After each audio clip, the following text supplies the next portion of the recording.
Well, hello, and welcome back to Principles of Accounting 2. I'm your host, Dr. B, and we will be talking about capital budgeting in today's session, today's discussion. Before we jump into the discussion on capital budgeting, I want to quickly call your attention to the classroom. We are in our final week of lecture, which is week 13 for this course. So Module 4, Week 13, you'll find Chapter 26. That's the only thing you'll find in Week 13 is the Chapter 26 assignment. You'll find that Week 14, which is next week, there's nothing. Why is there nothing? Because we're done. This is Chapter 26 is the last amount of content to cover for this course. Now, what does that mean for you? It means next week you need to be studying for the final. Okay?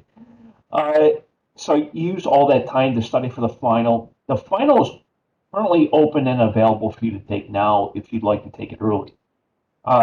Few of you have already done that, and that's totally fine. There's nothing wrong with that.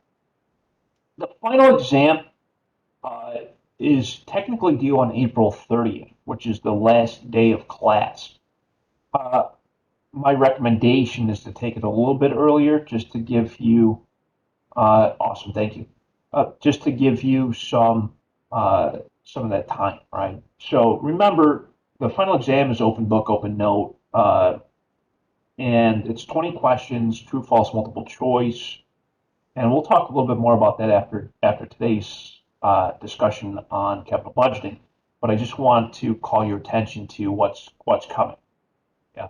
So without further ado, there are no questions on that, let's go ahead and jump into our discussion on capital budget, which is chapter 26, final chapter for this course. Okay, let's talk about it. So capital budgeting, the word capital, and I want to preface this with the word capital. The word capital in accounting, when you hear the word capital, we're talking about capital investments. And capital investments into a business represents the purchase or sale, typically the purchase of property, plant, and equipment.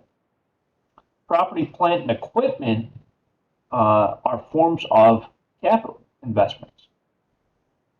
We're investing into the business through the purchase of property, plant, and equipment. We're expanding the business. We are looking at growth opportunity, capital budget, capital investments. So when we talk about purchasing additional property, plant, and equipment, we're thinking about the expansion of our business. And we need a budget for that. You can't just pull cash out of thin air to purchase additional property, plant, and equipment. It doesn't work that way. Usually you have to save up over time. You have to budget for it. You have to plan for it, the additional purchase of property, plant, and equipment. And that's what capital budgeting really is. That's what it involves. So, and that's what we're going to talk about. When we make investments into purchasing additional property, plant, and equipment, we need to think about a couple of things. Number one, how much it's going to cost us up front, the upfront expenditure. And once we figure that out, we want to figure out, well, how quickly am I going to make my investment back? So if I purchase a piece of machinery and it has like a useful life of, we'll say, 10 years, and it cost me $1 million up front, I want to see how quickly I can make that $1 million back through the use of that machine. And we call that a return on your investment. And we also call that a payback period. And so we'll talk about payback period here shortly. I just want you to get you into the mindset of what we're talking about when we talk about capital investing. We're purchasing property, plant, and equipment, and we want to ensure that these investments are wise. So when you purchase an asset, let's say you're going to purchase a piece of machinery for your business, you want to make sure that that piece of machinery is not too expensive and you'll be able to get back what you put into it. You want to break even, right? But you also want to make sure that that piece of equipment that's gonna help you out in the long run. It's gonna make you money, and we want to find out, well, when does that happen? And so we'll analyze those investments. So when we're planning, long-term planning to purchase property, plant, and equipment, we go through this budgeting process. And we talked a little bit about the budgeting process in the past, but there's a separate budgeting process that we go through when we talk about budgeting for the purchase of property, plant, and equipment over time. And it's really a three-step process. The first is that the department or the plant manager submits the proposal for the purchase of property, plant, and equipment. Then the budgeting committee gets together and they evaluate the different proposals. Oh, if I purchase machine A or machine B or machine C, those are my proposals, A, B, and C. The budget committee gets together and they evaluate those three proposals, A, B, and C, and they'll rate the proposals, right? 1, 2, 3. First choice, second choice, third choice. And those ratings are rankings, if you will, help the company make the best choice based off of their needs. And then the third step of the process is the board of directors approves the capital expenditures. And as you know, the board of directors for a company, those are like they're appointed to the board, and they essentially manage the CEO and everyone else in the company. But they have to approve those type of capital expenditures. So those are that's the process that capital budgeting typically follows.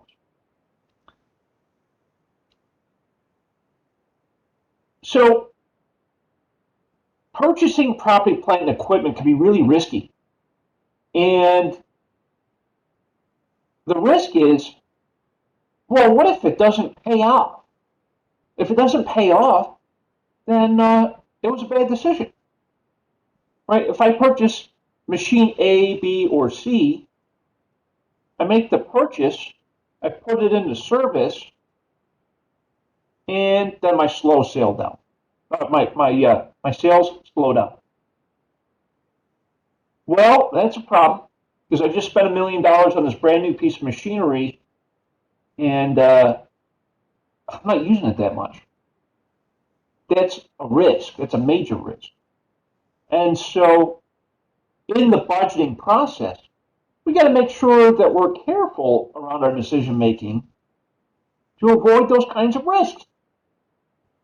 So we look at all of our different options. So a couple of potential risks. We don't know what the outcome is going to be. Well, what if I don't make enough of that piece of machinery? Then the investment may not have been worth it. The second risk is when you have to purchase a large piece of machinery or a plant or a building or land, there's usually a large amount of money involved. And you might finance that over the long term, or you might pay it up front, or whatever the case is, but usually it's a large amount of money. We're not talking about buying a computer that's $1,000. We're talking about buying a piece of machinery that's $1 million, or buying a new building that's $800,000, or buying a piece of land that's $500,000. It's like these are big money decisions. So that's obviously a risk. Another risk is that it's a long-term investment. So you'll have some machinery around for a long period of time. You'll have that building around for a long period of time. These are long-term commitments. And if you're not prepared to hang on to that for a long period of time, that's a risk. And then the fourth risk is the decision could be impossible to reverse. Once you've purchased that machinery or that building, we know that those things depreciate over time, right? The usefulness of the building and the piece of machinery, those depreciate over time. So its usefulness decreases. And by the time you realize that you made a mistake in purchasing that building or that machinery, it might be too late. So you might try to sell it, but you ain't going to get what you purchased it for. So, these are the risks involved with capital budgeting and the purchasing of property, plant, equipment. We need to think about our cash flow when we make these kinds of decisions. As you know, with cash flow, there are three activities of cash flow. We have operating activities, investing activities, and financing activities. Those are the categories on the statement of cash flows. Remember, we talked about that way back in Principles of Accounting 1. Operating activities, those are the day-to-day operations of the business.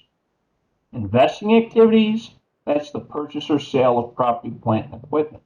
And financing activities, that's taking out a loan, repaying a loan, issuing stock, issuing bonds, repurchasing stock, etc.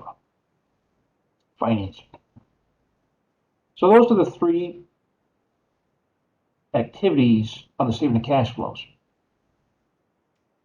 And we need to make sure that we have enough cash in order to budget for investing activities. Now, how do we do that? We analyze the cash coming in and the cash going out. We know that cash comes in from sales, from our customers, right? Cash comes in when our customers buy stuff from us. Okay. Cash also comes in from loans that the company took out, or if we issued stock, or if we issued bonds, cash comes in from those things. So those are our cash inflows. Our cash outflows, cash going out of the business, is represented from paying day-to-day operation expenses like salaries, wages, rent, utilities. Those are the day-to-day operation expenses, right? Other cash outflows include things like the purchase of property, plant, and equipment. Other cash outflows include things like the repurchase of stocks and bonds, repayment of loans. Those cash going out. So cash coming in from our customers, from sales, and from loans that we've taken out, and from maybe the sale of property, plant, and equipment. All of that represents cash coming into the business. Cash going out of the business, you're paying your day-to-day operation expenses, you're purchasing property, plant, equipment, and or you're repaying loans, repurchasing stock, repurchasing bonds. And so understanding that cash flow is so important because it helps us to budget for the use of cash in the purchase of additional property, plant, and equipment. So there are three cash inflows and outflows that are very typical when it comes to capital expenditures. Remember, capital expenditures, we're talking about the purchase or sale of property, plant, and equipment. So the first thing that happens is we're purchasing property, plant, and equipment, the acquisition of it. Remember, acquisition costs are not the same as the purchase price, right? Acquisition costs includes the purchase price of the property, plant, and equipment. It also includes things like insurance, delivery, installation, warranty. Those things are all included in the acquisition price. Remember, acquisition is not just the purchase price, it also includes the cost of getting it to you and installed. But all of that represents cash outflow. We're paying for it, we're buying it. Yeah? So it's cash outflow. When we get the machine up and running, or the building up and running, we use it to generate sales. We use all assets to generate sales. I use cash to generate sales. I use my property, plant, and equipment to help me to generate sales. That's why I bought the machine. I bought the machine to produce more units of output to then sell to generate sales revenue. So I'm using my machine to generate cash inflow from the sale of the products that the machine helped me to produce. So cash came out of the business when I bought the machine. Cash came into the business when I used the machine to help me to produce and sell products. And cash could also come into the business when it's time for me to dispose of the machine at the end of its useful life. And we know that that comes from salvage value. So understanding the cash flow is very important. Now, anytime you purchase a piece of machinery or a building or any type of equipment, really, we want to know, especially as a business owner, you want to know, well, how long is it going to take me to make that money back? If I buy a piece of machinery for $1 million, how long is it going to take me to recoup that $1 million investment? We call that the payback period. So it's how long it takes to recover the initial investment amount. That's what the payback period is. It's a straightforward formula, for the most part. The payback period is the cost of the investment, purchase price of the machine, divided by the annual net cash flow. Here's where it gets a little confusing. The annual net cash flow is the amount of cash coming into and out of the business based on the purchase of that machine. Okay? So I got cash coming in minus cash going out equals net cash flow.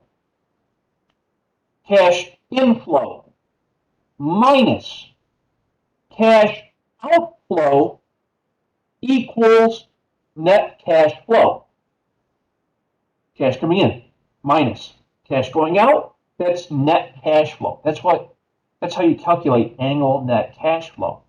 Cash coming into the business for the year minus the cash going out of the business for the year equals annual net cash flow. It's a very straightforward formula. So we take the cost of the piece of machinery that we're going to purchase or have purchased, divided by the annual net cash flow, cash coming in minus cash going out of the business for the year. That will tell me how long it's going to take for me to recover that initial investment. Of course, we prefer to purchase pieces of machinery or whatever with shorter payback periods. In other words, it takes less time for me to recover that initial investment. I prefer that. I want to recover my investment quicker. So let's take a look at an example, and I'll show you how the calculation of the payback period works. So let's say that our company is looking to buy a new piece of machinery, and the cost of that piece of machinery is $16,000. And I'm told, according to the IRS depreciation schedule, that my useful life of that piece of machinery is 8 years. Now, you probably were thinking in your mind, Dr. B, I think we talked about something like this before. You want to remember back to, I think that was Principles of Accounting 1, when we talked about depreciation. Remember? I know it was a long time ago. It was at least several weeks ago. Okay. So we had this conversation a while back on depreciation. And that's probably where you're remembering some stuff. But the difference now is that after we find the depreciation, we're going to figure out the payback period. So that's the difference. So we have the initial cost, $16,000. Its useful life is 8 years. It has a $0 salvage value. In other words, at the end of that 8 years, it's not going to be worth nothing, right? The expected units of production, I can make 30,000 units with this piece of machinery. That's good. And the average sales price per unit of a product made by this piece of machinery is $30. Okay, that's nice. So let's calculate the payback period. Remember, the formula for the payback period is the cost of the investment divided by the annual net cash flow. The cost of the investment is the cost of the machinery. In this example, $16,000. The annual net cash flow is $4,100. Now you might be asking, well, Dr. B, how did you come up with that amount? Well, it works like this. We have a sales price of $30 per unit. We expect to make 30,000 units, okay? And it has a useful life of 8 years. So, where the heck is my calculator? Must have moved it. Okay, it's simple. We take the sales price times the expected units of production, and we take that amount divided by 8 years. We get 4,100. If we take the cost divided by the 4,100, which is the annual net cash flow, that means that I will recover that initial investment of $16,000 in 3.9 years. It'll take me 3.9 years to recover the $16,000. Does it make sense? You all see how we got there. Yes, it makes sense. Awesome. Thank you, Aisha. Appreciate that. Okay, great. And that's with even cash flows. And I want to point this out. Annual net cash flow is almost never even, meaning it's very rare that my cash flow is going to be the same exact amount every year. No, it doesn't happen that way. Once in a while it does. If you have a contract and you only work on that one contract every year, it's the same amount, then yeah, even cash flows will work. But we know in business, every year is different. It's so rare to have the same amount of net cash flow every year. It just doesn't happen. It does for the example purposes of this investment. Maybe this particular example, the company is working on one contract every year. That's possible. But in most cases, the cash flow is not going to be the same. So we can also calculate the payback period using uneven cash flows. The word uneven simply means that our cash flows are different every year. And that's expected. In most cases, your cash flow is not going to be the same every year. It's just not normal. So let's take a look at our same example using uneven cash flows. Okay, so our company wants to install a machine cost $16,000, useful life of 8 years, salvage value of 0, with variable annual net cash flows.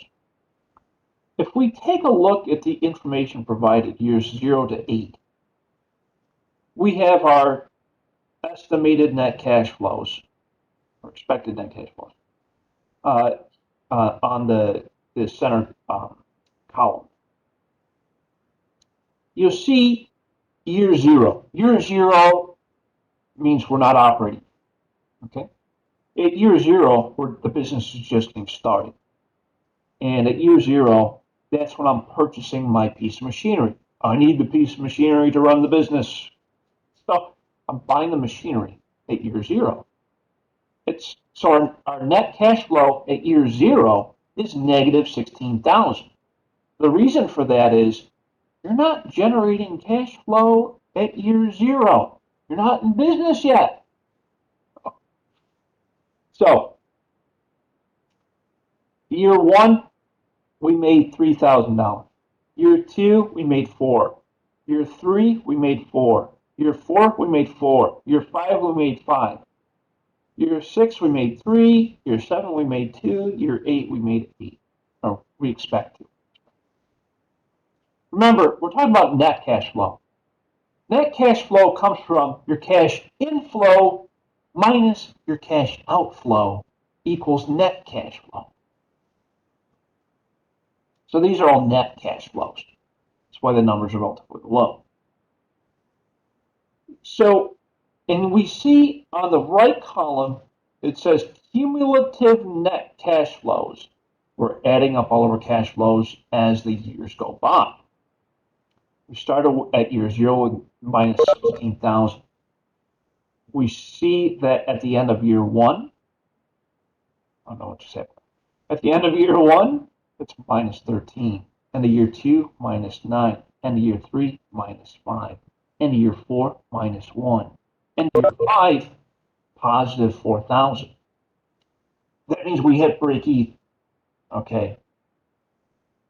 When it goes from negative to positive, and your net cash flow accumulations, that's the point of our payback period. We broke even, right? When you break even on the investment, that's the point of the payback period. In this example, it happened between years 4 and year 5.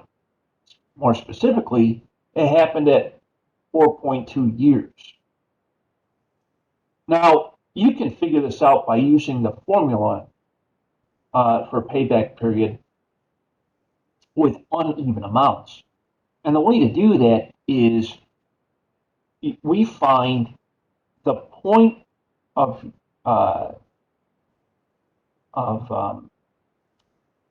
years plus the last point when it was negative. In this case, would be year 4 was negative by 1,000, right? So 4 years plus 1,000 divided by 5,000 from net cash flows in year 5. That will equal 4.2 years. That's another way of approaching it. But this gives us a nice graphical representation of when we hit the point of break of the payback period from this perspective. So 4.2 years is when we would recover cost of the initial purchase of the $16,000 piece of machine. Make sense?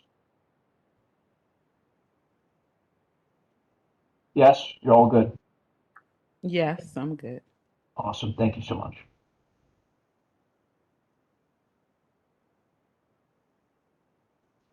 Now, earlier we had said that we look at multiple proposals when it comes to making an investment of a purchase for property, plant, equipment.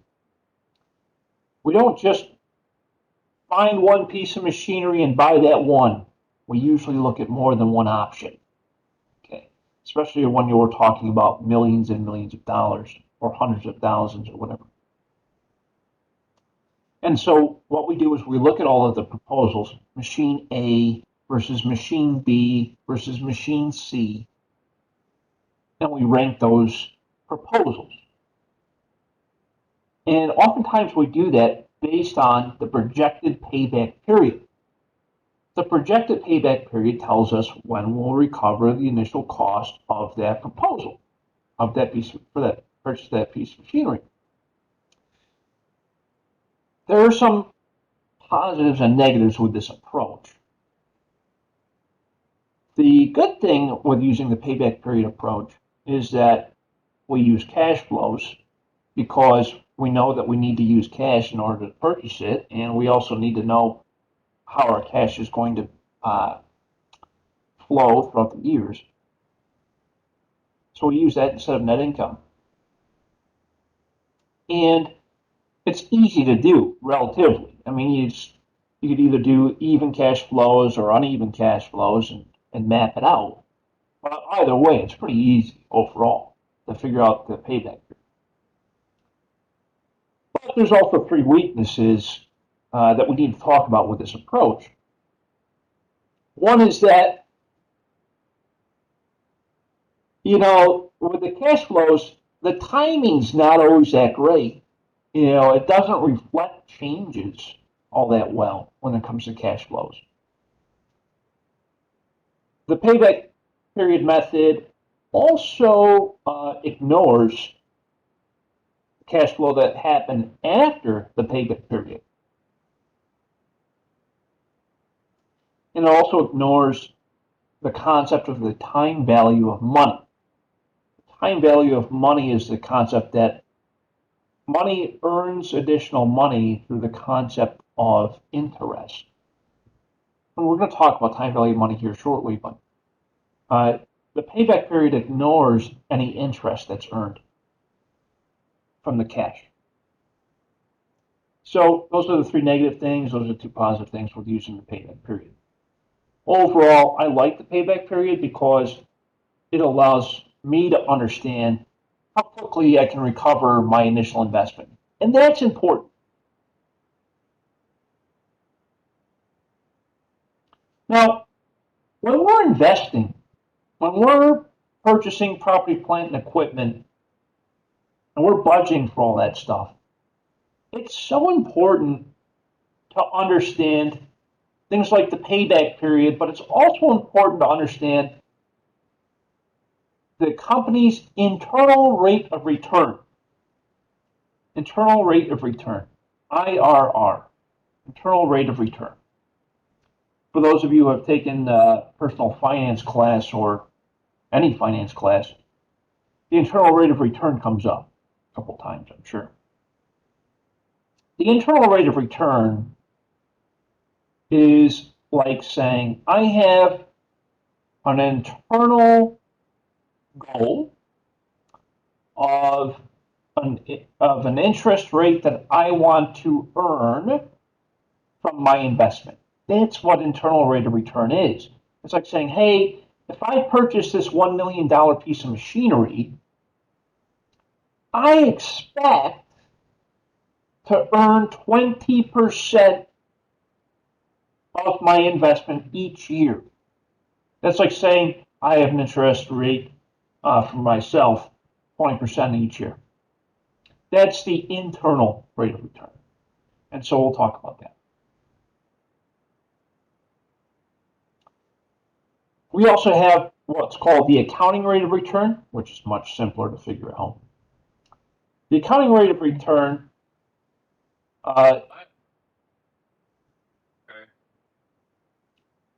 the accounting rate of return tells us what my expected return is after taxes. Okay. And there's two ways to calculate this. One is by using the average investment amount, and the other is by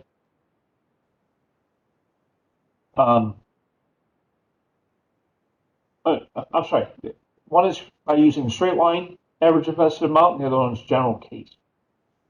This gets a little bit more complex, but the overall gist of understanding the accounting rate of return is if I make an investment into a piece of machinery, what would be my average percentage that I would yield from that piece of machinery, my internal rate of return?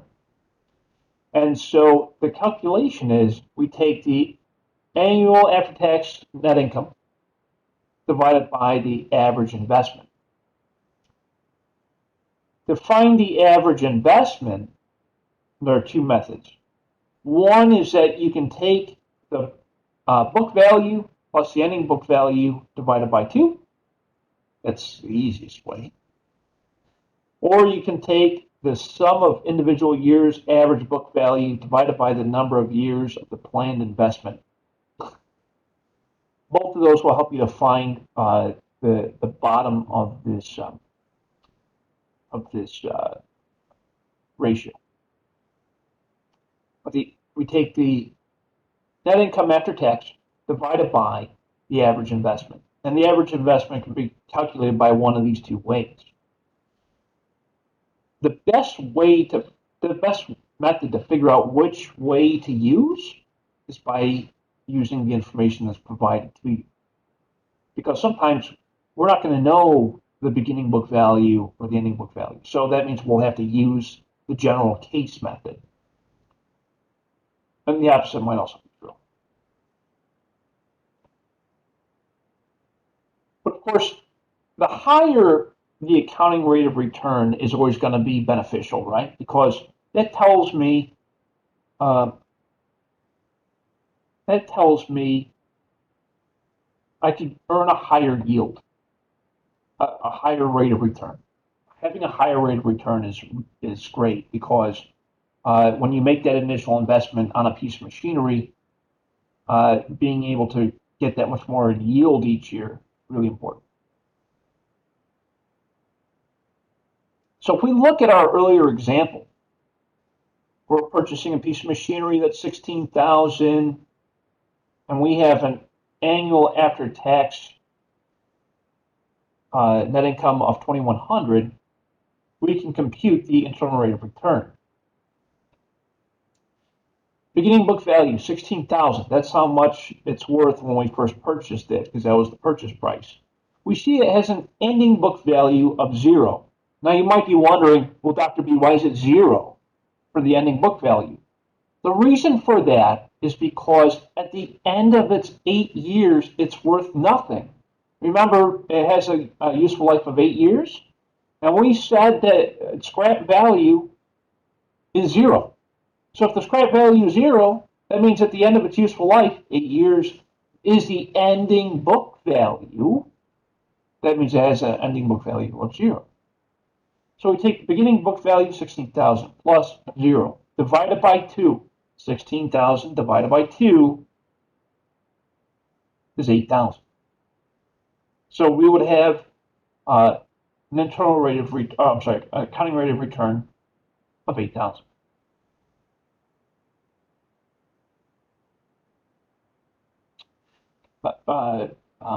Annual average investment 8,000. Sorry.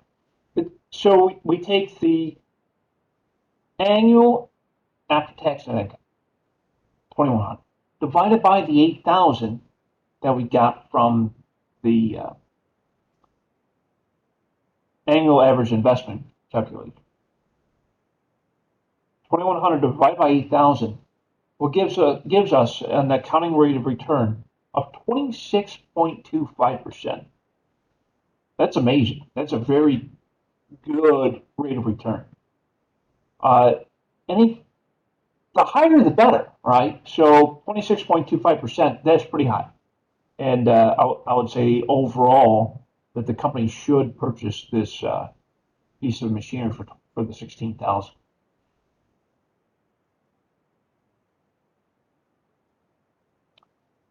Now, of course, this method, while it's easy to calculate, there's a couple of weaknesses by using this method. One is that it ignores the time value of money. Remember, the time value of money, we're talking about things like the interest rate. It focuses on income and not cash flows, like we did in the payback method. And the third weakness is that if there is a variation of income each year, the project may not seem all that great in comparison to your alternative proposals.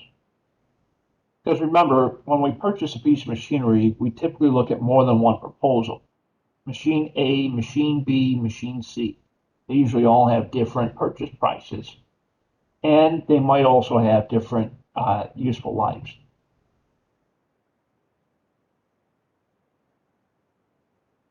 So we talked about the payback method. We talked about the accounting rate of return. Now we need to talk about net present value. Net present value is a very important formula for you to know, both professionally and personally. The reason why you would want to know this formula personally is for retirement investing. Now, you might think, hey, Dr. B, I'm still pretty young, not planning on retiring anytime soon, so I don't need to worry. Well, that's not necessarily true because, you should be investing a little bit each year for your retirement in a 401k, 403b, whatever your employer offers, or you can even get an IRA. But planning for retirement is really important. And in order for you to know how much to invest each year, you would want to calculate this thing called the net present value. And the net present value tells us basically the present value of money. And that's an important thing to know. It's important for retirement personally, but it's also important for business when it comes to the purchase of property, plant, and equipment.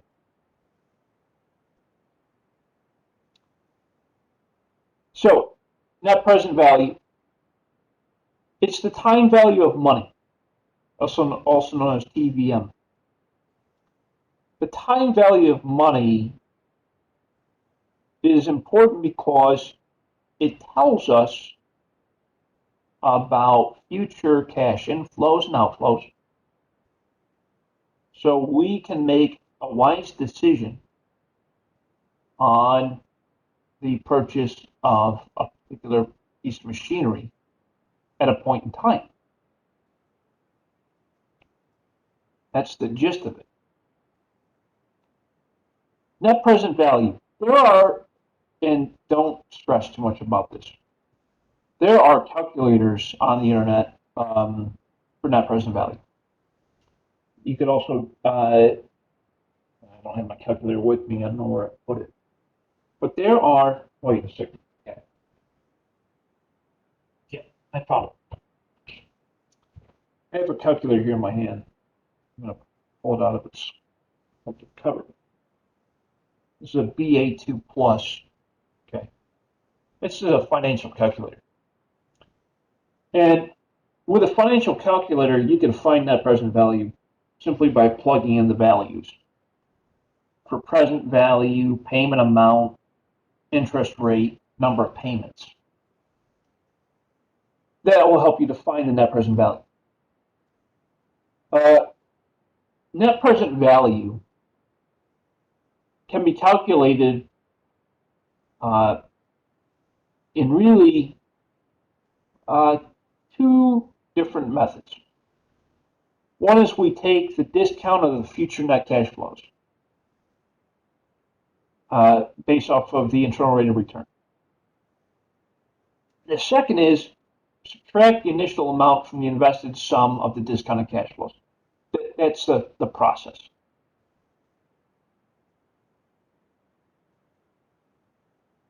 I call this internal rate of return. Some companies or some textbooks might call it the required return. I call it internal rate of return. It's also called the hurdle rate. It has three different names. They all mean the same thing. And it's about the rate that the company pays long-term creditors and shareholders, but also from the business perspective.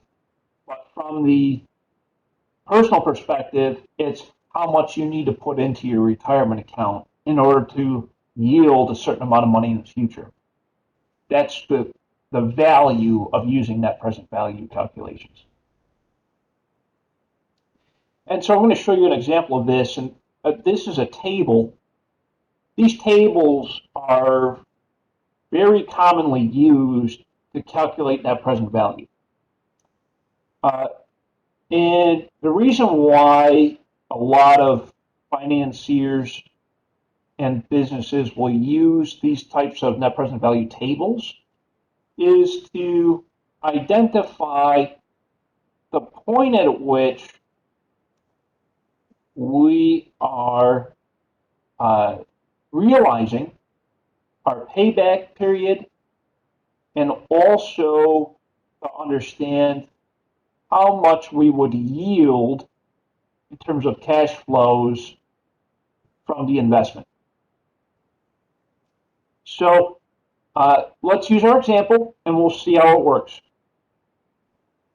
So we're thinking about purchasing a piece of machinery, $16,000. It has a useful life of 8 years, salvage value of 0. The cash inflows are about $4,100 annually. That's even net cash flows. Our company has an internal rate of return of 12% on all of our investments. So if my internal rate of return is 12%, I can find my net cash flows by using the cash flow table.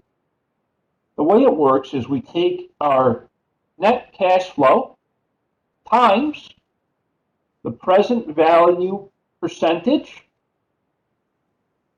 equals the present value of net cash flows at each year. So 4,100 times 0.8929 equals 3,661. You do that for each year. And at the end of the 8 years, we add them all up. And we find the net present value. How do we find the net present value? We take the total of the present value of net cash flows, the total for all 8 years. In this case, 20,367. Minus the initial investment equals the net present value, 4,367. Again, the overall point of this is to identify if purchasing this piece of machinery of $16,000, useful life 8 years, is worth the investment of the company. In other words, should the company purchase this particular machine, or should they purchase one of the other alternatives, one of the other proposals?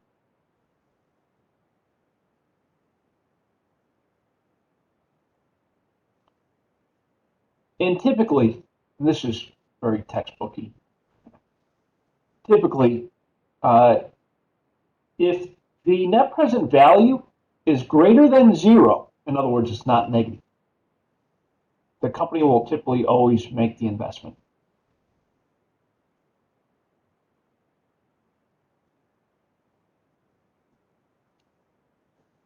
This is the decision tree for net present value, the decision tree. Take the present value net cash flows minus the invested amount to equal the net present value. If it's greater than zero, then we make the investment. If it's less than zero, we don't do it. Because you don't want a net present value that is less than zero. That means that ultimately you would lose money if you made that investment. That's how we make those types of decisions. Positive is good, negative not so good. Net present value.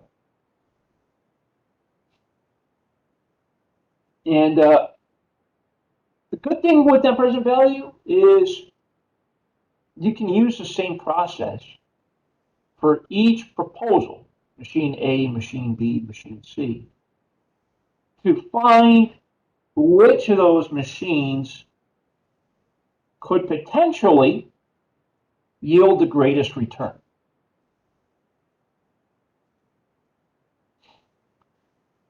Now, annuities. This is why I had mentioned that net present value is so important for you when it comes to your future retirement. Okay.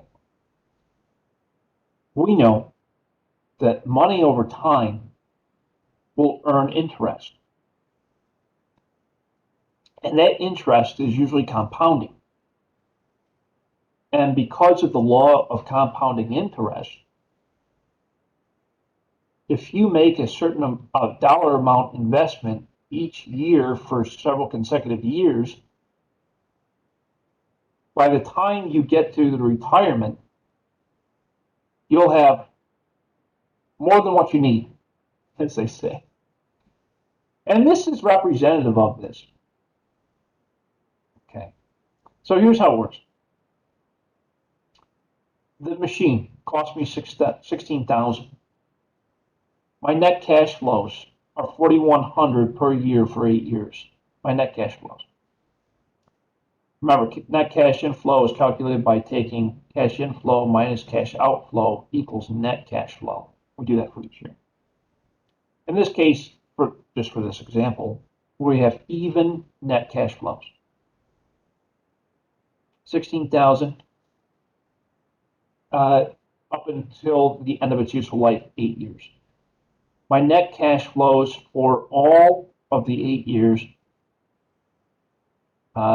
based off of the net present value percentage of 4.9676 is $20,367 is what I would yield at the end of the 8 years from this investment. I subtract out my initial investment of 16,000 to give me a net present value at the end of year 8 of $4,367. What that tells me is that it's overall a good investment. This is what we call an annuity, and it's based off of the annuity table that I showed you earlier, or that table, call those annuity tables that I showed you earlier. We can simply use our fingers and go down 16,000, come over 8 years, and find the 4.9676. That's how we find that figure. We multiply that by the cash flows. And that's how we find the net cash flow for the 8 years. That's the easiest way to do it. We can also use a method called cash savings from automation. This is if you automatically save cash year over year. You just automatically goes into your savings account. If you were to save 10% of your income every year, automatically, it goes into savings. It goes into your retirement plan. You'll have a ton of money by the time you're ready to retire.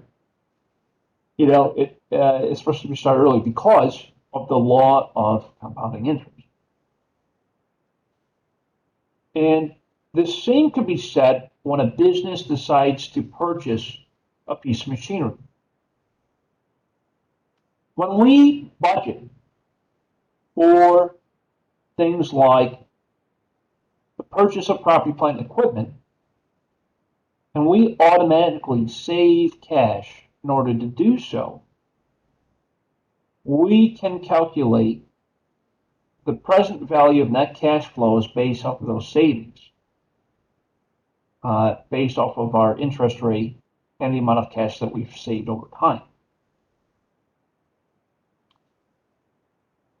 And then we can find the net present value when we subtract out the initial investment.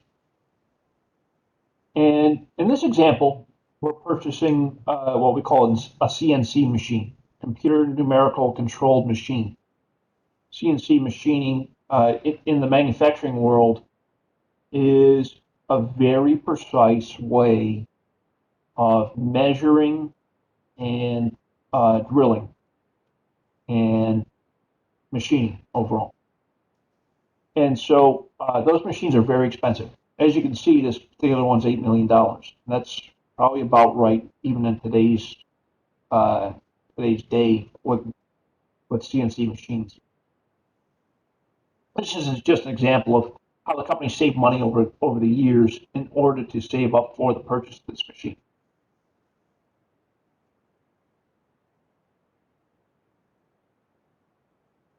And we can find that type of investment using even and uneven cash flows, just like we've done before. This is an example of that.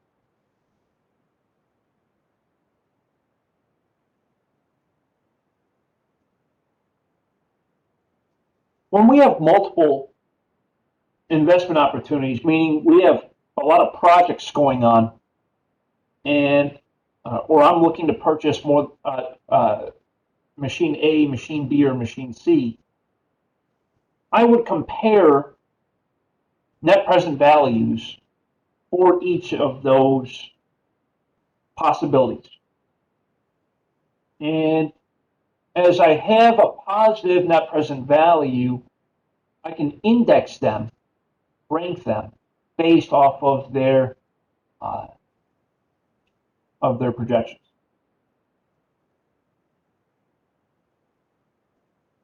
And the way that works is we take the present value of the net cash flows divided by the investment amount. So here we have three potential investment opportunities with three different types of machines, we'll say. Okay. And we would take the possible net present value cash flow. I'm sorry, the present value net cash flow. We would divide that by the invested amount, and we could get what we call a profitability index. The profitability index needs to be above 1 for it to be a wise decision.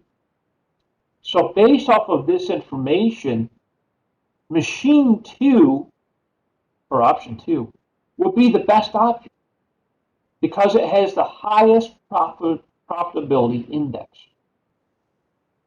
And this is another great way to compare different proposals.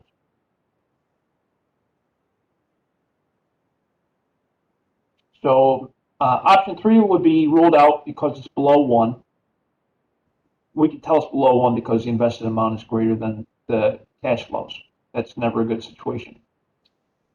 Option 1 is good, but option 2 is best. Option 2 is best because it has the highest profitability index out of the 3 options.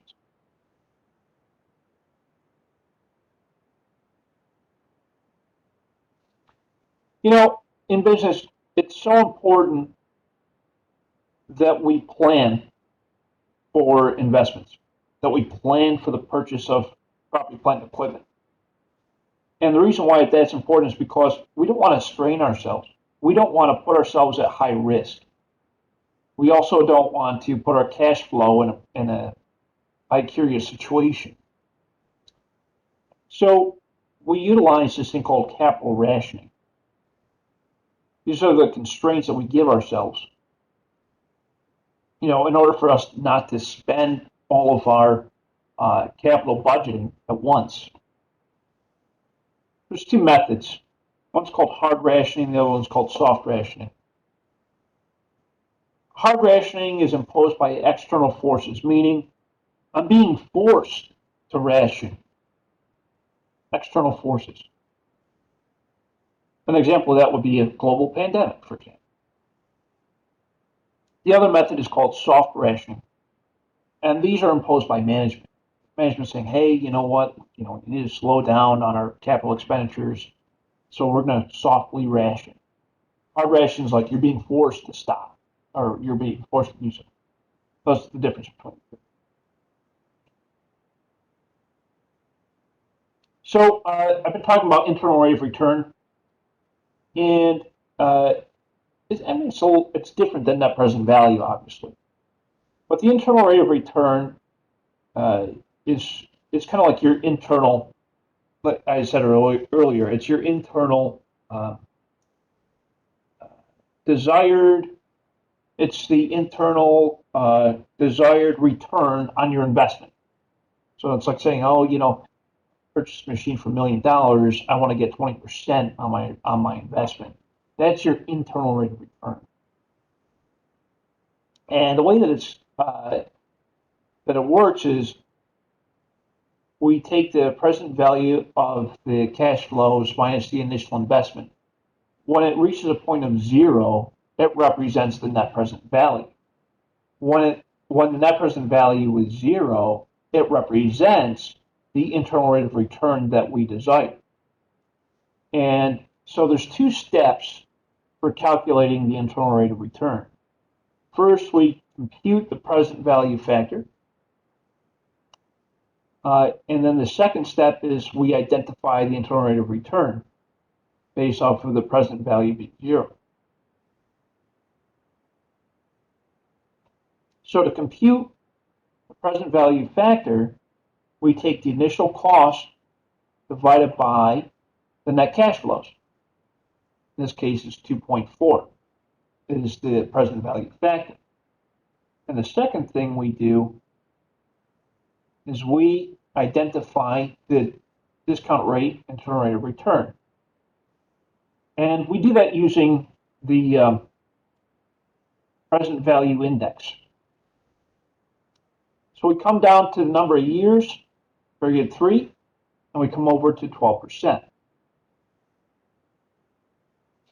which is the reason why it's 12% is because at year 3 equals 2.40 from step 1. So therefore, our internal rate of return is going to be 12%.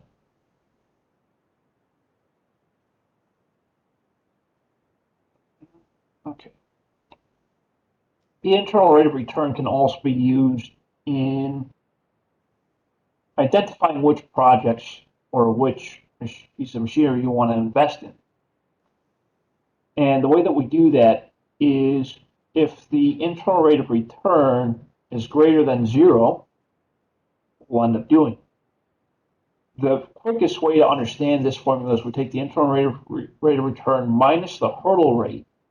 Internal rate of return minus the hurdle rate. If it's greater than 0, we make the investment. If it's less than 0, we don't do it.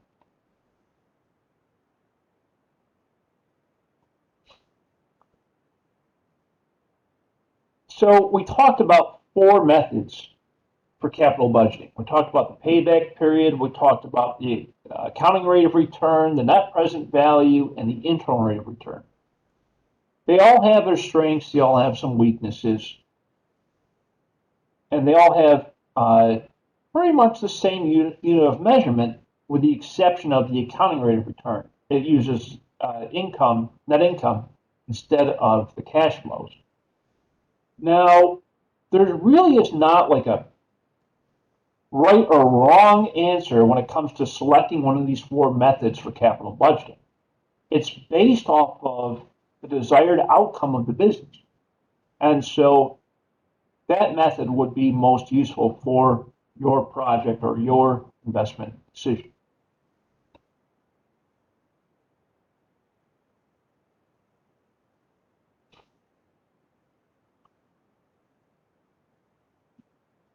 Break-even time is very similar to the payback method.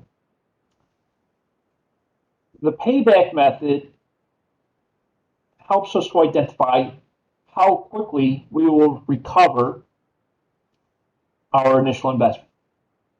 The break-even time works the same way. We take the cash flows, we multiply that by the present value to get the present value of cash flows, and we have a cumulative present value of cash flows. Once the cumulative turns positive, we hit the point of break even. And in this example, break even clearly happened between years 5 and 6 somewhere. I guess it probably happened around 5.2 based off of what I'm seeing here.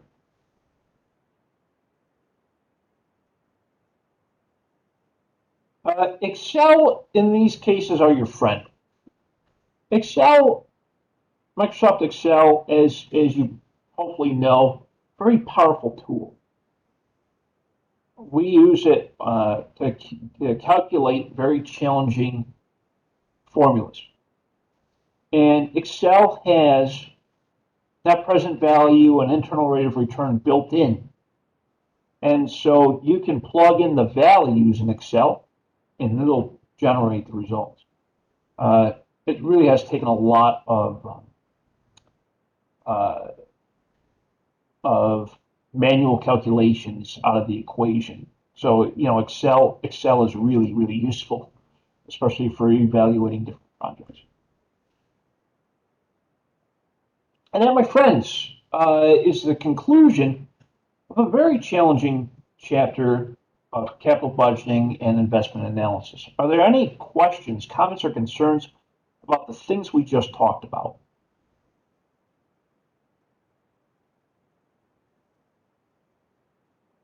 Hi, Professor. This is Miss Rhodes. Hey, Miss Rhodes, how you doing? I'm here. Well, that's good. I was saying I'd like to speak to you after class. Sure, sounds good. No problem. Great. So, what I'd like to do is I'm going to go ahead and stop this part of the recording. And we're going to start a new recording, and we're going to talk about the final exam. So, stand by.